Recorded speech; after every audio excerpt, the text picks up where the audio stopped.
बात ज़रा ईरान की करते हैं, क्योंकि ईरान के जहाज़ पर हमला हुआ है जिसकी वजह से ये जो सीज़ फायर वाला मामला है ये अटक गया है और फिर क्रू को भी गिरफ्तार किया गया है। ये तमाम चीज़ें पाकिस्तान को भी बताई गई थी, लेकिन ट्रंप साहब ने सुनी नहीं और ट्रंप साहब किसी और दुनिया में चले गए। लेकिन ईरान ने अपनी डिप्लोमेसी को मज़ीद सख्त कर दिया है, तेज़ कर दिया है और बाज़ाब्ता तौर पर अक़वाम मुत्तहिदा के दफ्तर के साथ राब्ता किया गया है। वज़ारत ख़ारजा ईरान की तरफ से दफ्तर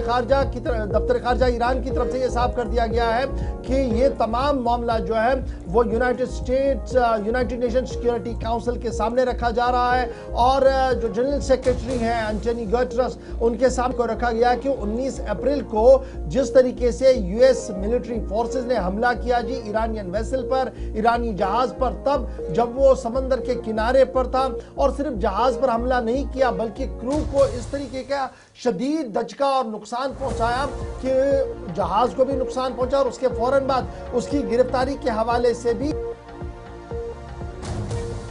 गिरफ्तारियां भी की गई और जो मुसलसल लोग अभी भी वहां पर गिरफ्तार हैं। तो ये पूरा मामला जो है वो ईरान की तरफ से अक़वाम मुत्तहिदा के सामने रखा गया और ये साफ कर दिया गया जी ये हॉलमार्क ऑफ पायरेसी है, यानी समंदरों के अंदर जिस तरीके से लुटेरे आकर लूटते हैं वो अल्फाज का इस्तेमाल ईरान की तरफ से किया गया है। ईरान के तरफ से बाज़ाब्ता तौर पर ख़त लिखा गया एंटोनियो गुटेरेस को और ये साफ किया गया कि इस पूरे मामले पर 19 अप्रैल वाले मामले पर संजीदगी के साथ गौर किया जाए और सिक्योरिटी काउंसिल इस मामले पर देखे कि